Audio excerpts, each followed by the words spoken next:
Oh, say it again. Whale and shirk. Okay.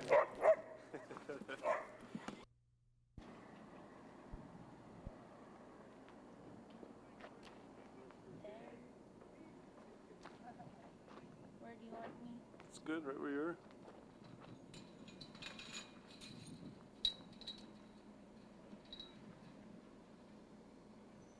Okay, hold that smile and everything. I'm gonna put it.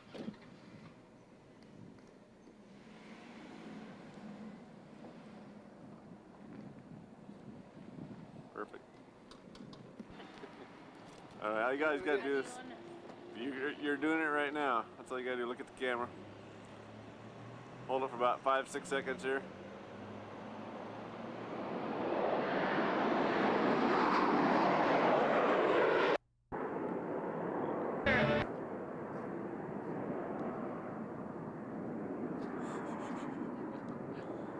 Go.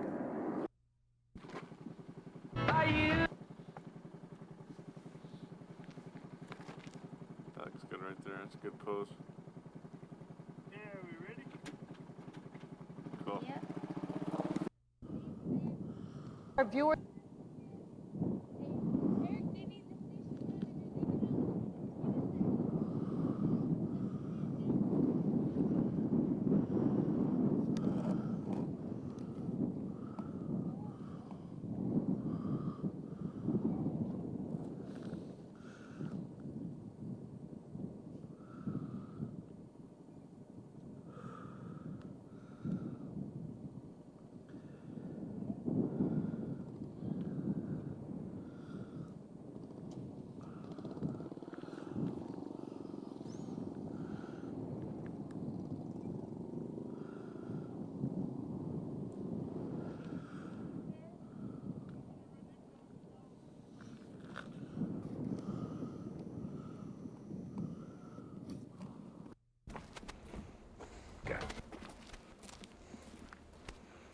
That's the log cabin we live in before we move up here.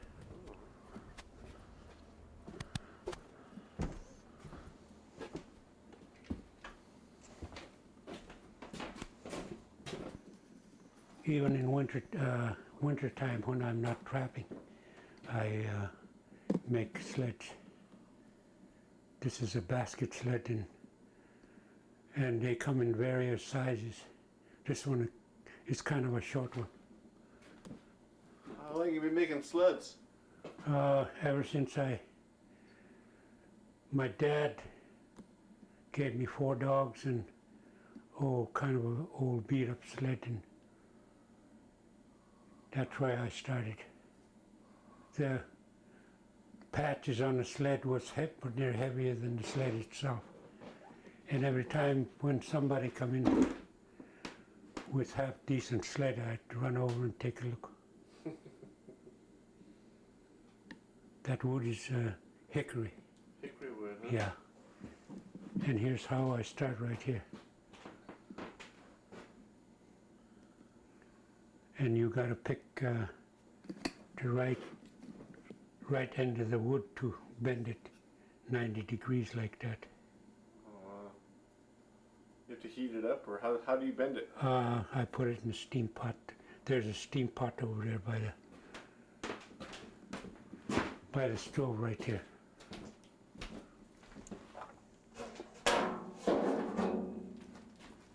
I put the wood in here and I put it on top of the Coleman stove, let it boil, and steam would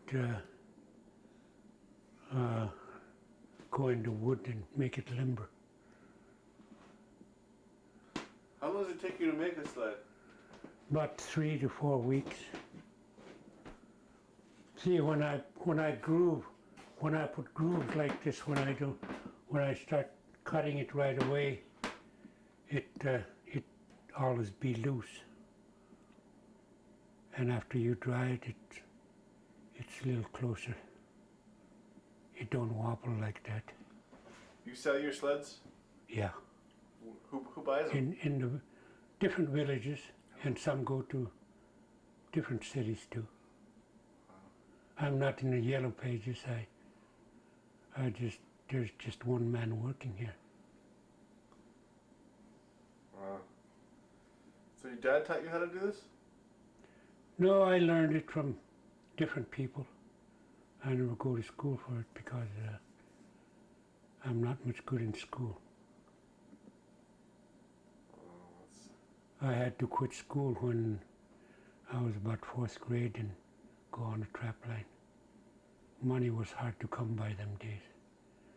Only furs and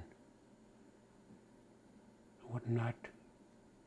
We have to get grub steak from the storekeeper to go when we go trapping. And when I started when I got a little business license here, I start making sleds even in summertime when I'm not doing too much. It's all hickory? Yeah, because hickory costs quite a bit, but when you get to, before hickory come around, we use birch. But there's more work in birch. If you got dollars, you might as well get flat wood instead of round tree. When you get round tree, you got to square it up, and it takes longer time. It's lighter, yes. Maybe some guys prefer birch instead of hardwood. Hickory. But this is more durable? Stronger? Yeah, maybe. It all depends on what kind of terrain you got.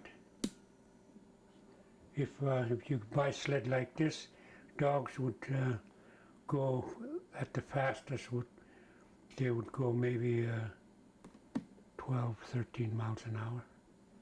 And when you got machines, they load them up too much and start going 50 miles an hour. It's not made for that kind. Sure, it can stand when it's got no load.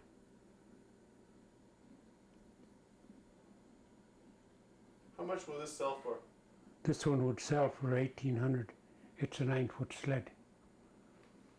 You measure it by the longest piece. The runner is the longest piece. The one in the bottom. See right here.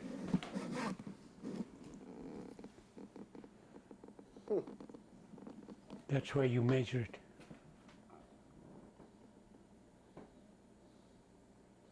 And how long you been making them, you say?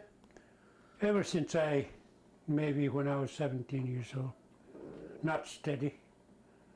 I used to just make them for myself, and I got interested in when I sell one sled.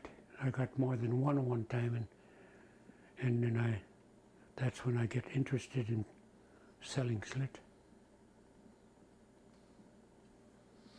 Looks like a lot of work. Yeah, it takes a lot of work, and I'm still learning.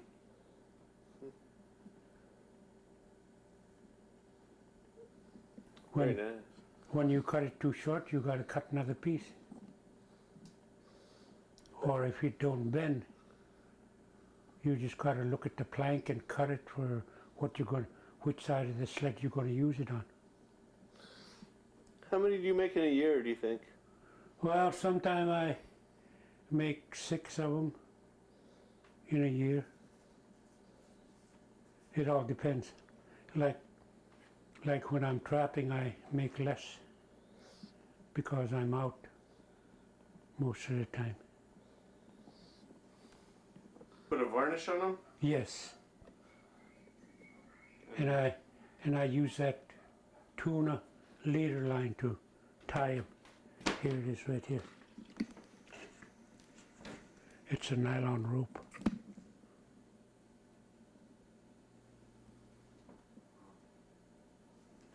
There's different sizes, and local stores got them, and I order them from Seattle too. In the old days, before that came around, did you use sinew or? Rawhide. Rawhide, oh.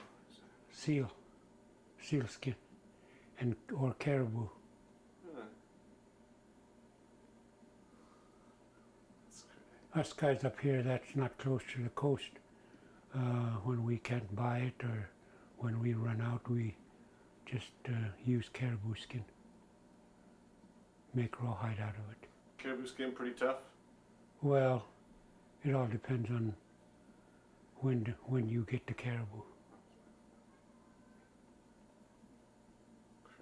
Great. What time of the season? How much time do you spend out here in this shop? Oh, when I want to finish the sled, I go here at 5 o'clock in the morning sometime, and while it's quiet, I work, and daytime I do my own chores, and sometime I work maybe 12 hours in a day. But it's kind of hard to try and work 12 hours in the shop all the time. I forgot to ask you if you could say your name for me and then spell it for me. Donald Smith. Oh. Donald, D-O-N-A-L-D, and Smith is my last name. Okay. S-M-I-T-H. Okay.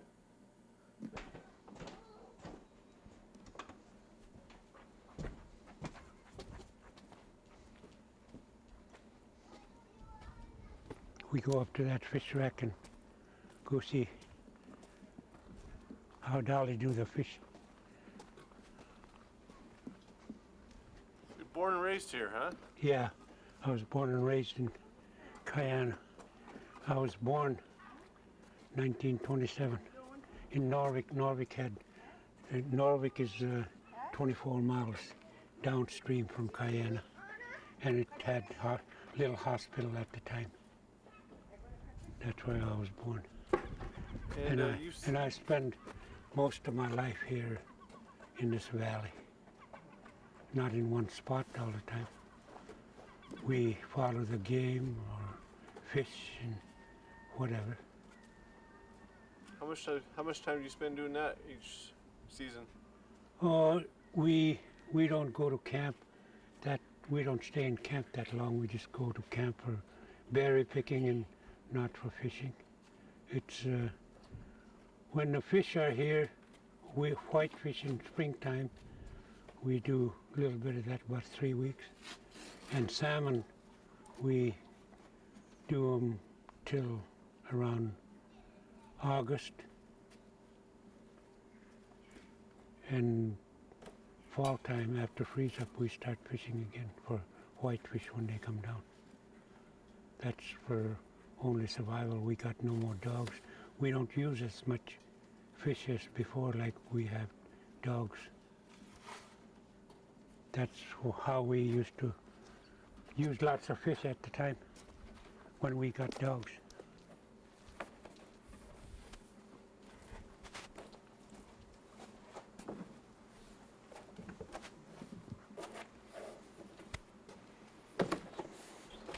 And you can see the fish over there, the she fish, the bigger ones, drying. And those smaller ones over here is pike and whitefish.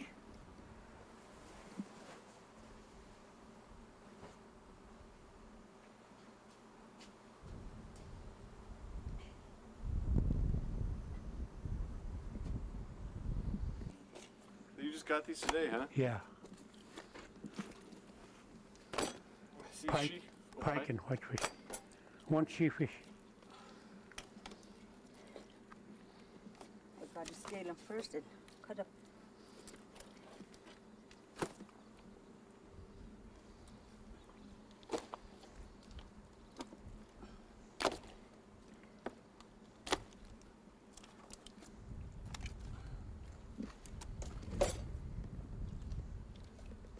So what will you do with these fish? Will you dry most of them, or? Yeah, dry pretty near all of them. Dry all of them. Some we half dry. After they're half dry, she put them in Ziploc bags and put them away in the freezer. In wintertime, we bake them or boil them. She prepare them for that. And some of them, she completely dry and put them away like that too. So why did she scale them? The scale we don't eat. sometimes we eat the skin and the fish meat itself, the flesh. That's why we want the skin, and because if it's got scale, we can't eat the skin.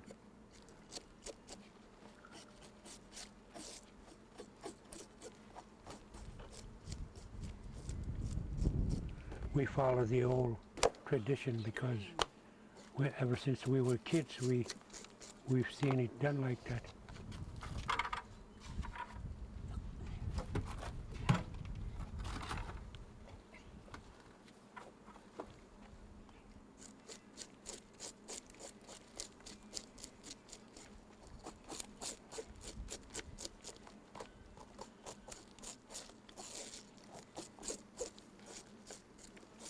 She looks like a pro.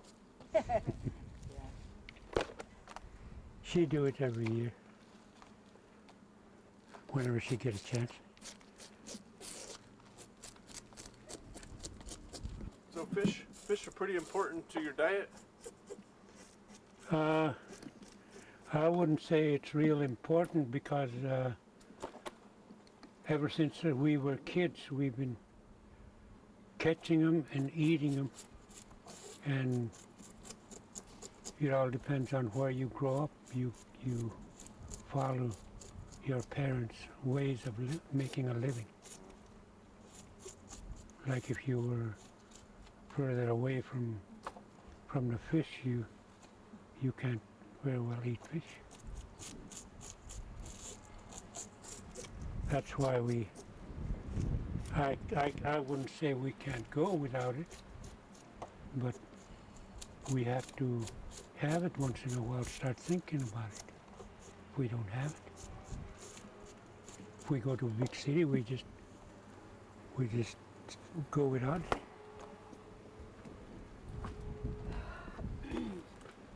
And what other subsistence foods do you guys hunt and catch? Caribou in fall time. That's maybe last week of August.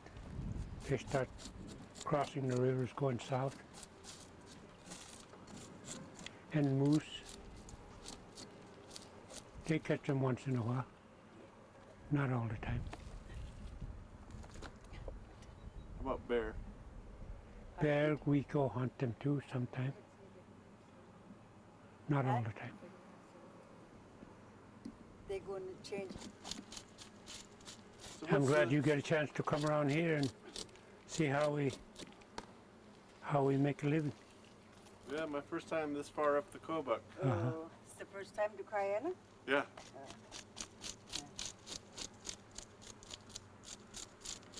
It's good to see other villages, their tradition or whatever.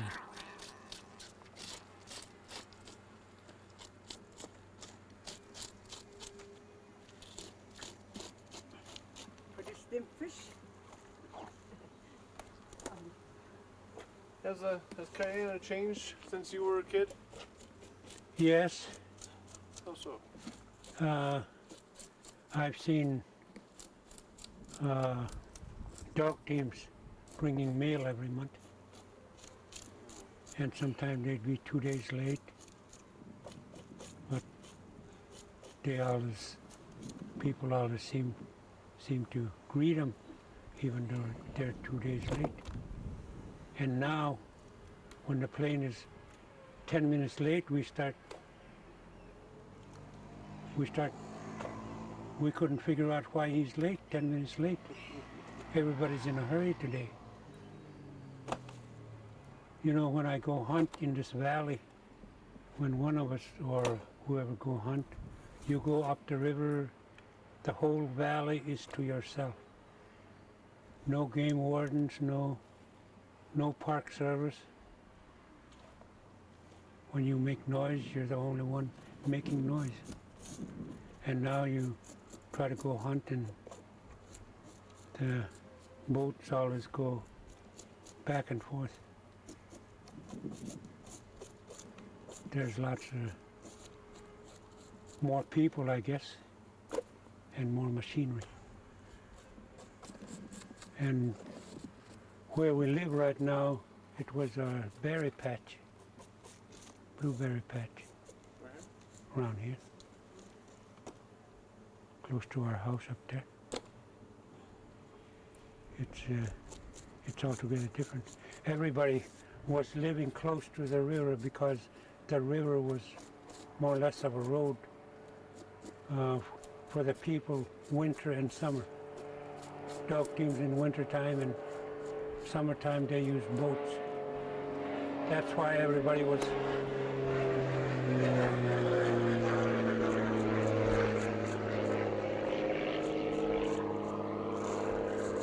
Just talking about those planes. yeah, everybody was living close to the river. Now they start going away, get their own lots, and nobody claimed any land or anything when I was growing up. You can go wherever you want to go, and nowadays it's altogether different. It's owned by somebody. Your whole life. Well, I was in Anchorage for 2 years when I was drafted in the Army, and I come back. City life is not for me because I got my own feeling, and whenever I want to go fishing, I would go fishing instead of looking at the book or when to go fish. And about 4 years ago, I first got my fish with rod and reel.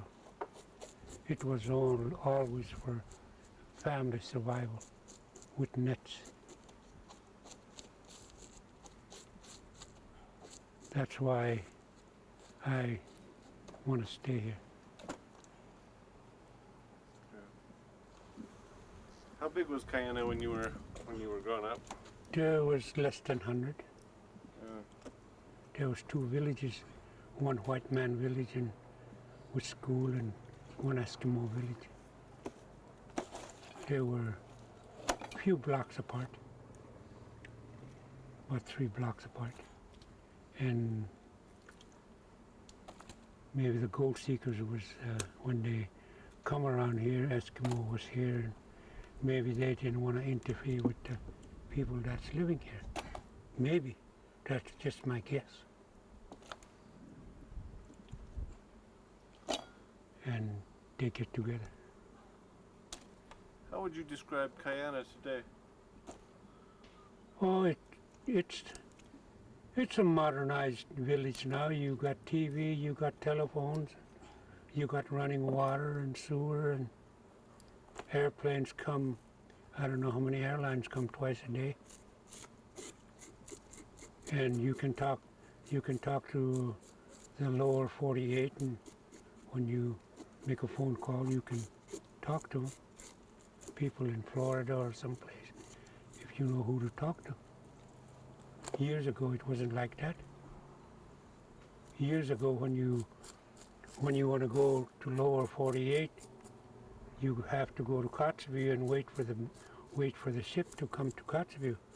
And if you're late for that ship, you gotta wait another year. It's not 10-minute break right there. That's why nobody wait for you them days, because communication was not that good. Now you got telephones and everything to communicate with people. VHF too, huh? Yes, radios. Right. That's why I say it's modernized. In places, it's just eroding, moving further. You know that point across Kiana, it's going, eroding away and keep moving. I can see that. But nobody knows. These younger people think it was there all the time. It was further upstream, that point. Mother Nature just take a bite off of it and make it smaller and smaller. Hold on a second. Can you say that again, please? Yeah. Kiana in Eskimo means that means 2 or 3 rivers get together. That's where Katyak and white man convert it a little bit and take some of the A's off and write Kiana on there. What are the rivers that come together here? There's 2 Kobuks. They meet up the river about 9 miles up, and Squirrel River. That is tributary to Kobuk. That's where the name comes from. Oh, I'm sorry. Go ahead. Did the people of the area used to trade a lot together? Different villages? Yes, in Kotzebue, yeah, they go to Kotzebue and trade. I imagine they did. And since I can remember, some people always go down there with their own little boat sometime and just come back. You used to travel with your dad, or? Yeah, my dad don't usually go to Kotzebue in summertime. Maybe he'd go with dog team once in a great while. You said you trap? You trap a lot. What do you Yeah. trap? Wolf, wolverine, lynx, mink, muskrat. Because we trap just to trade for the stuff we need from the store. I understand you were in a foreign movie, or a movie from, what is it, Norway, or? Someplace over there. Yeah. The picture was just there. So you've been seen across the countries, and Yeah, that's the only way I can travel. is by picture. Be glad to meet everybody in the picture that's watching the picture. And I appreciate the people that's making the movie to see some of Kiana. It's really interesting to watch And people. I'm 75 years old now, and I enjoyed the years I've been in Alaska and Kiana. Thank you. thank you. Say a few words. I'm always interested watching Heartbeat Alaska. Get to see everybody what they're doing, and it's good to know what they do. And us up here in Kobuk River, we do fishing in summertime, berry picking, and that's the only way we can buy our own grub, I guess. We were raised like that. And I want to say to everybody, this is Dolly Smith from Kiana. Thank you. That's all. Thank you.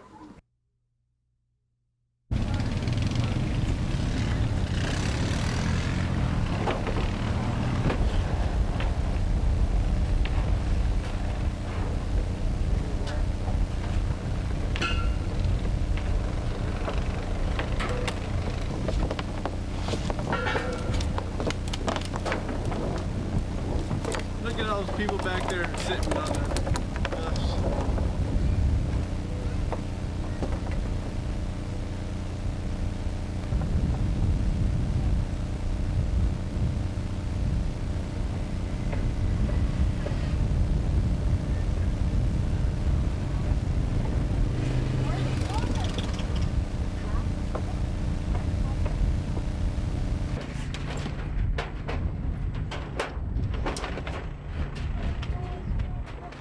Something heavy.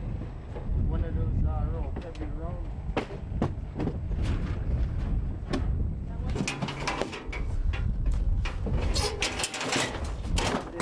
Yeah, inside.